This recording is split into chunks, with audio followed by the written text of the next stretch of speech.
श्रावण महिन्यानिमित्त सुप्रसिद्ध राजज्योतिषांत्रिक श्री माधव गुरुजी यांचा खास उपक्रम श्रावण सत्संग आणि साधना।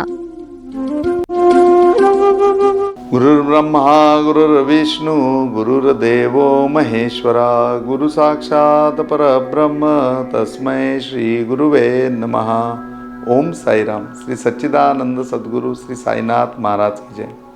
कार्तवीर्य अर्जुन आणि भगवान दत्तात्रय गुरु यांचा चाललेला संवाद आणि आपला चाललेला सत्संग या दोन्हीमध्ये आज पुढे जात असताना आज आपण शेवटच्या तत्वावरती आलो, म्हणजे 24व्या तत्वावरती आलो आणि भगवान दत्तात्रय गुरूंच्या 24व्या केलेल्या गुरूंच्या ठिकाणी आपण आज सत्संगाच्या मार्गावरती आहोत। आणि त्या ठिकाणी कार्तवीर्याला सुद्धा प्रसन्नतेने सांगितलं की बघ, तुला आकाश दाखवलं आणि मी तुला सहस्त्र हात आता दिलेले आहेत, तू आता सहस्त्र अर्जुन म्हणून होशील। कार्तवीर्य हे तुझं नाव एक राहील आणि तुला सहस्त्र अर्जुन नावाने तू ओळखला जाशील। हा सहस्त्र अर्जुन तू होत असताना आज मी तुला एक अद्भुत गोष्ट दाखवणार आहे। आज माझ्या 24व्या गुरूंना मी तुला भेटणार आहे की ज्यांना गुरु केल्याच्या नंतर मला या जगामध्ये असं वाटलंच नाही की याच्या पुढे जाऊन आपण कुणाला गुरु करावं, कारण त्या तत्वामधनं मला त्या सगळ्या गोष्टी प्राप्त होऊन गेल्या ज्याच्याने मी पूर्णपणे ईश्वर पदाला प्राप्त झालो आणि मी ईश्वरच बनलो। तर ह्या पोझिशनमध्ये येण्याकरता मला जे गुरु मिळाले, ज्यांच्याकडनं हे मला विविधता मिळाली आणि त्याचबरोबर ज्यांच्याकडे गेल्याच्या नंतर माझ्या सगळ्या प्रकारचे माझ्या मनातल्या शंका, माझ्या कुशंका या निघून गेल्या आणि तिथे गेल्यानंतर मला पूर्णपणे स्वरूपाची जाणीव झाली आणि जी स्वरूपाची जाणीव झाली ती ईश्वर स्वरूपाची झाली आणि मी ईश्वरच बनलो। मग त्यावेळेला कार्तवीर्य म्हणला की मला बिलकुल त्या ठिकाणी तुम्ही घेऊन जा आणि मला ते गुरु दाखवा। ते म्हणले खूप सूक्ष्मतम नजरेने तुला त्यांना बघावं लागेल आणि समजून घ्यावं लागेल आणि माझे गुरु म्हणून त्यांच्याकडे तू बघण्यापेक्षा त्या तत्वाकडे तू बघ आणि माझं म्हणणं आहे की तत्व तू पूर्णपणे प्राप्त कर। कार्तवीर्य म्हणलं की असे नक्की गुरु कोण आहेत आणि सूक्ष्मतम म्हणजे त्यांना बघायला आपल्याला कुठे जावं लागेल?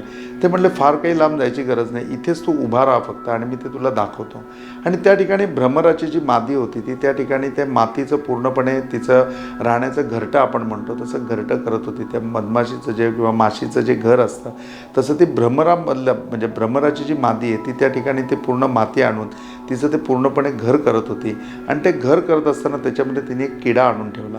म्हणले की हा किडा बघितलास का तू? कार्तवीर्याने नीट पारखून बघितल्यानंतर ते दाखवत आहेत म्हणून तो त्याला दिसला की खरंच हा छोटासा किडा आहे। आता म्हणले हा किडा असाच या मातीमध्ये अडकून राहील आणि या माशीकडे रोज बघून, त्या माशीकडे बघून, त्या माशीच्या संवासात राहून, त्या माशीच्या संपर्कामध्ये राहून तिच्याच बरोबर राहिल्याने, तिच्याच संपर्कामध्ये राहिल्याने, तिच्या संबंधात आल्याने त्याचा पूर्णपणे भ्रमर तयार होईल। याला भ्रमर किडा असं म्हणतात। आपल्याला पण हा थोडा अप्रूप वाटेल म्हणजे किंवा आपल्याला कदाचित काही जणांना माहिती असेल किंवा काही जणांना माहिती नसेल की जे मातीचं घर ज्यावेळेला ती मादी बनवते त्यावेळेला त्याच्यामध्ये किडा आणून ठेवते आणि तो किडा केवळ सहवासामुळे पूर्णपणे त्या मादीचंच अनुकरण करत राहिल्यामुळे बाकीच्या जगाशी त्याचा काही संबंध राहत नाही आणि त्या मातीमध्ये अडकून राहून तो पूर्णपणे त्या मादीचंच म्हणजे त्या माशीचंच पूर्णपणे त्या भ्रमराचंच पूर्णपणे ध्यान करत राहतो आणि तिच्या सहवासामुळे तो पूर्णपणे भ्रमरच बनून जातो। आणि मग त्यांनी त्याचं पूर्णपणे त्याला दाखवल्यानंतर तो किडा ठेवताना त्यांनी बघितला। त्याच्यानंतर ती माशी 10 वेळेला येते, आत बाहेर होते, त्या किड्याला बघते, त्याला कुठे काहीतरी कण भरवते, या सगळ्या गोष्टी कार्तवीर्य ऑब्झर्व करत होता आणि अवघ्या 7व्या दिवशी त्यांनी बघितलं की त्या किड्याचं भ्रमरामध्ये रूपांतर झालं आणि त्याचा सुद्धा एक भ्रमर तयार झाला आणि मग तो भ्रमर त्यामधनं बाहेर निघाला। म्हणजे केवळ फक्त अंगीभूत केलं, केवळ फक्त त्या ठिकाणी पूर्णपणे त्याच्या पूर्ण स्वाधीन झालं, एकाग्र झालं की त्याच्यानंतर ती अवस्था पूर्णपणे प्राप्त होते। आणि मग ही अवस्था आपल्याला प्राप्त करून घ्यायची असेल तर आपल्याला त्या ईश्वराच्या चरणी, त्या ईश्वराच्या ठिकाणी पूर्णपणे आपल्याला स्वतःला समर्पित व्हायला पाहिजे आणि तो समर्पित भाव ज्यावेळेला आपल्यामध्ये येईल, आपण पूर्णपणे समर्पण त्यावेळेला करू त्यावेळेला त्या समर्पणामध्ये आपल्याला पूर्णपणे त्याचं अस्तित्व किंवा त्याचं स्वरूप आपल्याला पूर्णपणे मिळेल। आणि मग त्या भ्रमरामध्ये झालेलं रूपांतर, ते भ्रमर बाहेर उडताना बघितला की जो किडा ठेवलेला बघितला होता आणि बाहेर निघताना तो भ्रमर बघितला, त्यावेळेला कार्तवीर्य म्हणला की खरंच हो, यांच्याकडनं हे तुम्ही लीला अद्भुत मला दाखवल्यानंतर मला असं वाटतच नाही की जगामध्ये दुसरी काही यावेगळी लीला आहे। ते म्हणले बिलकुल, मी याच्यापुढे कुणालाच गुरु केलं नाही की याच्यापुढे गुरु म्हणून कुणाकडनं तत्व घेण्याकरता माझ्याकडे काही राहिलंच नाही। मी पूर्णपणे त्या ठिकाणी ईश्वराच्या चरणी लीन झालो आणि त्या ईश्वराच्या चरणी लीन झाल्यानंतर त्या ईश्वरच जणू काही या किड्याप्रमाणे त्याचा संबंध, त्याचा संपर्क आणि त्याचबरोबर तो पूर्णपणे अंगीभूत करण्याचं स्वारस्य मला मिळालं आणि त्या रसामध्ये मी इतका रंगत गेलो की मी पूर्णपणे परमेश्वरच बनून गेलो. कार्तवीर्याने त्याच ठिकाणी त्यांच्या पायावरती पूर्णपणे डोकं ठेवलं आणि पायावरती डोकं ठेवून आज कार्तवीर्यसुद्धा त्यांना म्हणतो की मलासुद्धा हा शुभ आशीर्वाद द्या आणि मलाही हा शुभ आशीर्वाद दिल्यानंतर तुमच्यासारखं स्वरूप द्या. तुमच्यासारखं स्वरूप द्या म्हणजे मला परमेश्वर करू नका, परंतु परमेश्वरासारखी बुद्धी मला द्या, परमेश्वरासारखे विचार मला द्या आणि तुमच्यासारखी सद्विवेक बुद्धी मला द्या, तुमच्यासारखा विवेक मला द्या की ज्या विवेकाने मी पूर्णपणे मानव जातीचं कल्याण करू शकेन. आणि हीच अपेक्षा त्या ठिकाणी होती. आणि जसं नवविधा भक्ती आपण बघतो त्याच्यामध्ये साहित्य नावाची जी भक्ती येते की त्याच्यामध्ये परमेश्वर स्वरूपच आपल्याला पूर्णपणे प्राप्त होतं. जणू काही तोच एक संस्कार या ठिकाणी, तेच एक तत्त्व या ठिकाणी भगवान दत्तात्रय गुरु आपल्याला सांगतात. हा प्रसंग ज्यावेळेला भगवान दत्तात्रय गुरु आणि कार्तवीर्य यांच्यामध्ये घडतोय. आज कार्तवीर्य पूर्णपणे परमेश्वर स्वरूप स्वतःला प्राप्त करून घेण्याचा कुठेतरी प्रयत्न करतोय आणि भगवान दत्तात्रय गुरु कुठेतरी त्याला प्रयत्न करून देत आहेत की तू खरोखरी इतका एकवटला आहेस, इतका एकाग्र झाला आहेस, इतका माझ्या संपर्कात राहिल्यास, इतका माझ्या सान्निध्यात राहिल्यास तर खरोखरी ईश्वरासमान तू कार्य करायला पाहिजे आणि ईश्वरासमान तू व्हायला पाहिजे. तू आणि ईश्वर वेगळा नाही तर दोघांनी एक व्हायला पाहिजे. आणि असंच कुठेतरी भगवान श्रीकृष्ण उद्धवजींना म्हणजे की संबोधत आहेत. आज तुम्हाला सगळ्यांना मी एक प्रश्न विचारलेला होता की सत्संगाच्या मध्ये की तुम्हाला कोण व्हायला आवडेल. तुम्हाला जर महाभारतामध्ये एक्सिस दिलं तर तुम्ही कुठलं कॅरेक्टर चूज कराल. तुमच्यापैकी अनेक जणांनी त्या ठिकाणी कॉमेंट बॉक्समध्ये सुद्धा मला रिप्लाय दिले, अनेक जणांनी व्हॉट्सअपवर दिले, अनेक जणांनी संपर्क ऑफिसला येऊन साधला, प्रत्यक्षामध्ये सांगितलं, कोणी फोनवर सांगितलं आणि सगळ्यामध्ये जी मेजॉरिटी होती ती कोणी स्वतःला कर्ण व्हायला आवडेल म्हणून सांगितलं. 90% लोकांनी अर्जुन व्हावं असं सांगितलं. ओन्ली 2-3% लोकांनी मला कृष्ण व्हायला आवडेल म्हणून सांगितलं. बऱ्याचशा लोकांनी भीष्म व्हायला आवडेल असं सांगितलं. असे बरेचसे प्रश्न सांगितले. परंतु ही सगळी कॅरेक्टर तुम्हाला भावली असतील आणि अवश्य भावावी अशीच ती आहेत. त्यांच्यापासून काहीतरी तत्त्व तुम्ही घेतलं असेल. कर्णाकडनं दानशूरतेचं तत्त्व घेतलं असेल, अर्जुनाकडनं एकाग्रता किंवा विद्या प्राप्त करून घ्यायचं, एक विद्यार्थी म्हणून कसं असावं हे तुम्ही घेतलं असेल. परंतु या सगळ्याच्या वेगळ्या अवस्थेमध्ये जाऊन जर भगवान श्रीकृष्णांना तुम्ही हा प्रश्न विचारला की तुम्हाला महाभारतामध्ये आम्ही एक्सेस दिला तर तुम्हाला कोण व्हावंसं वाटेल. भगवान श्रीकृष्णांचं उत्तर ऐकून तुम्ही सगळेजण थक्क व्हाल. भगवान श्रीकृष्णांचं उत्तर हे आहे की मला फक्त उद्धव व्हायला आवडेल.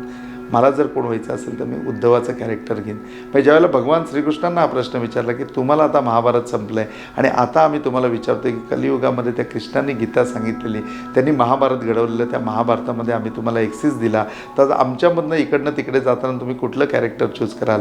त्यावेळेला भगवान श्रीकृष्ण म्हणतात की मला उद्धव व्हायला आवडेल. मग भगवान श्रीकृष्णांनाच विचारलं की तुम्हाला उद्धव व्हायला का आवडेल, तुम्हाला कृष्ण व्हायला का नाही आवडणार पुन्हा. ते म्हणले की उद्धव जो होता ना त्या उद्धवानी मला खरं ओळखलं, त्या उद्धवानी मला स्वरूप प्राप्त करून दिलं किंवा मी जो समजलो ना तो मी म्हणजे की अर्जुनाला मी माझं विश्वरूप दाखवलं.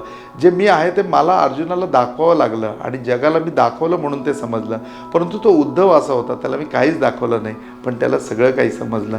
ते समजण्याचं म्हणजे की शहाणपण त्याच्याकडे होतं आणि त्या शहाणपणापायी मला कोण व्हावंसं वाटतं तर मला उद्धव व्हावंसं वाटतंय.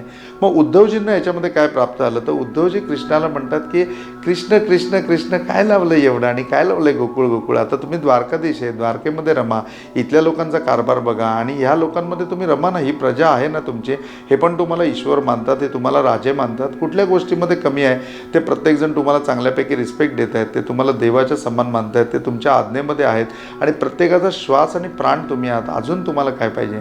ते म्हणले नाही रे पण गोकुळामध्ये आहे तसं नाही, त्याच्याकरता तुला गोकुळ बघायला लागेल. आणि भगवान श्रीकृष्णांनी उद्धवाच्या असा चेहऱ्यावरनं शांतपणे हात फिरवला आणि शांतपणे हात फिरवल्यानंतर उद्धवजी स्वतः श्रीकृष्ण झाले आणि उद्धवजींना त्यांनी गोकुळामध्ये पाठवून दिलं.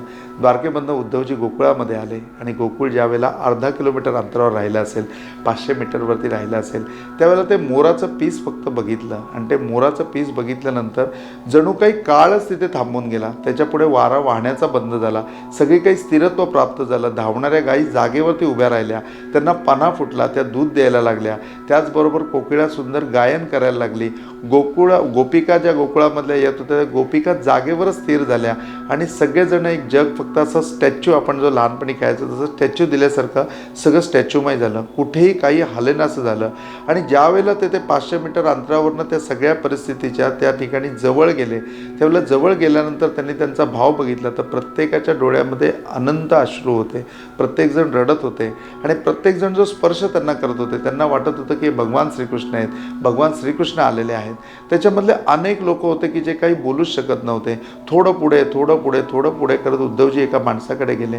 त्याची भाविकता आणि त्याचा चेहरा बघितल्यानंतर त्याच्या अलगच त्यांनी खांद्यावरती हात ठेवला आणि म्हणले की तू याच्या अगोदर कधी कृष्णाला बघितलेस का?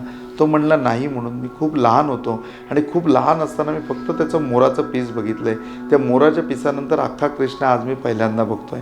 त्या सगळ्यांना ते कृष्ण समान भासले आणि ज्यावेळेला त्यांचं प्रेम आणि गोकुळामधलं त्या भूमीमधला त्या म्हणतात तसा पूर्णपणे यमुनेच्या काठावरचा सगळा प्रदेश, यमुनाचं ते वनशिवट, या सगळ्यामध्ये ज्या वेळेला ते वावरले त्यावेळेला त्यांच्या लक्षात आलं की खरंच गोकुळामध्ये जे आहे ते कुठेही नाही. 1.5 दिवसाच्या वरसुद्धा त्या ठिकाणी ते राहू शकले नाही आणि 1.5 दिवसामध्ये उद्धवजी तिकडनं अंतर्धान पावले आणि भगवान श्रीकृष्णांच्या समोर आले आणि म्हणले की नाही, म्हणून अख्खी पृथ्वी जरी पार पाडली, अख्खं विश्व जरी पार पाडलं तरी गोकुळाची सर नाही येणार.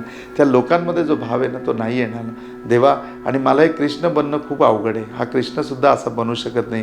हा कृष्ण खूप मोहाने भरलेला आहे, हा कृष्ण खूप मायाने भरलेला आहे असं मला वाटलं. आणि त्या लोकांचा मोह, माया, त्यांचं प्रेम, त्यांचा प्रत्येक भाव जो होता त्या प्रत्येक भावाचं मी वर्णन करू शकत नाही म्हणजे. आणि एवढं सगळं मोहमाया तुमच्यामध्ये भरलेलं असतानासुद्धा त्याच्यापासून विरक्त राहायचं, हे सगळं प्रेम घेऊन रणांगणामध्ये उतरायचं, कुणाला तरी युद्ध करायला लावायचं, ह्या सगळ्या गोष्टी माझ्याच्याने नाही होऊ शकत. मी तुमच्यासारखा नाही होऊ शकत. माझ्यावर पहिले उपकार हे करा की तुमचं रूप तुम्हाला परत घ्या. भगवान श्रीकृष्ण त्या ठिकाणी हसले. त्यावेळेला त्यांच्यासुद्धा डोळ्यामध्ये पाणी होतं आणि ते रूप त्यांनी स्वतःकडे प्रकट केलं. परंतु ज्यावेळेला एक्सिस द्यायचा विषय आला त्यावेळेला भगवान श्रीकृष्णांना विचारलं की तुम्हाला काय व्हावंसं वाटतं? त्यावेळेला ते म्हणले की मला निश्चितपणे महाभारतामध्ये उद्धव व्हावंसं वाटतं. तर उद्धवजींमध्ये ती सायुज्यता भक्ती आलेली होती. उद्धवजी सेम कृष्णासारखे झालेले होते. म्हणजे देवाने आपलं स्वरूप त्याला प्राप्त करून द्यावं. आणि याच नवविधा भक्तीमधली ही जी भक्ती आहे ती भ्रमरकिड्याच्या माध्यमातून भगवान दत्तात्रय गुरु कार्तवीर्याला सांगतात.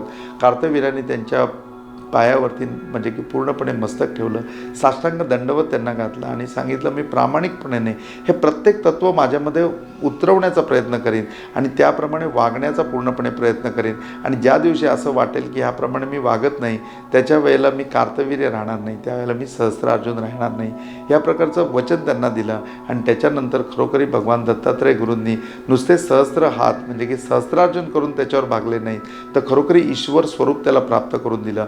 पुढे अनेक दशकं कार्तवीर्यांनी यशस्वी राज्य केलं. तो देवाप्रमाणे राज्य करत होता. त्याच्याकडे कुठलीही प्रजा ही अनहॅपी नव्हती.